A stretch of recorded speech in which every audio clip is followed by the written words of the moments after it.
Assalamualaikum warahmatullahi wabarakatuh. My name is Zeni Budiarti with MPM 2241163 from Management Class 22B. International Business. Understanding international business. Literally, international business is business whose activities are carried out across national border, not only in terms of trade, but also in the manufacturing and service industries that are developing in various fields such as transformation, tourism, construction, mass communication, advancing, wholesale banking, and retail trade. Import activities are not example of international trade.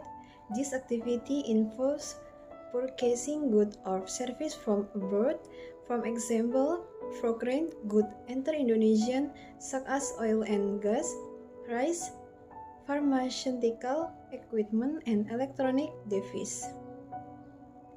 In addition to import-export activities can also be called part of this type of business. This activity in the delivery of goods made domestically and then sent abroad.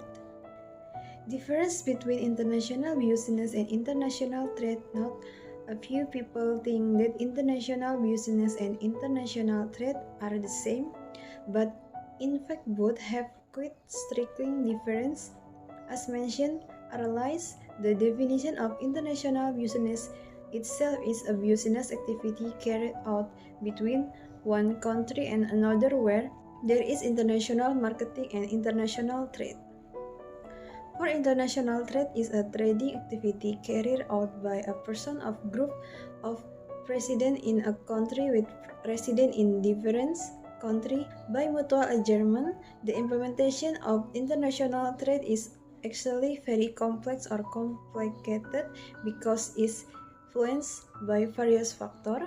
Meanwhile, the definition of international marketing is an effort by group or individual to market production result abroad.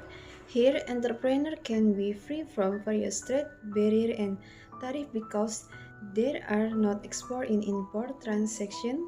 By carrying out production and marketing activities in foreign country, there is no need to conduct export and import transaction. If we draw a consolation to obtain the difference between international business and international trade above, that international business focus more on companies of business actors who have a role in business, while international trade can treat a process of exchanging goods or service in the world or in the global market. International business challenge. Running an international business is not without obstacles, even when compared to the domestic market. This type of business can be said to have many obstacles. Something other countries have a various interests that can make international business transaction experience obstacles. In addition to the different culture is each country, here are some other obstacles that hinder business activities. 1. Language and social culture difference. Language difference are one of the factors that often play a role in enabling the smooth running of international business activities because language is indeed a very vital communication tool, both verbal and in writing. 2. Political and legal conditions. Political relationships between one country and another are also of the obstacles that limit business relationship between the two countries. The law of regulation imposed by country also sometimes greatly limit this international business relationship. 3. Custom tariff and trade restriction. Customer tariff here as tax imposed all trade goods, both export and import. 4. Operational obstacles. The last obstacle that limit international business or trade is the term in operation. This includes transformation of transport and trade goods from one country into another. Stage of starting an international business. Every company that will start an international business must be involved themselves from the stake with the light business risks to the stake with complex or high risk. Chronologically, here are the stakes that must be faced and their detail. 1. Incidental export. The first step for a company to start an international business is by incidental export, where they will be involved in the activity of development the market reach of the product they have. For example, when some product an item that in the bought by something from another country and he send the item to that country. To active export. Usually, after the entrepreneur has carried out his or her incidental export activities, a comparative relationship or a transaction will be established that can occur continuously.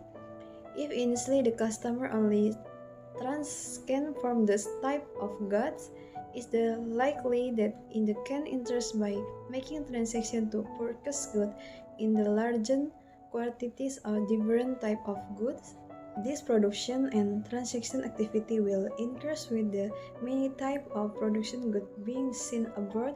If previously the company management was very positive in responding to the business activities, that I detect they will carry out management more actively. 3. Line sales. If export activities have been active, the company can self-lines licensing for various products they have at this stage, manufacture, sell their brand, so that customers from other countries who buy the product have the right to personally manage the good who license they have purchased.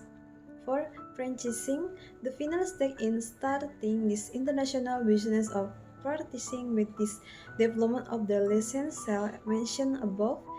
At this stage, the product party not only sell their product trend license, but also provide various tools, mixed recipes used during the production process, how to product quality control, supervision of the quality of raw material and production results have been approved, and how to serve them.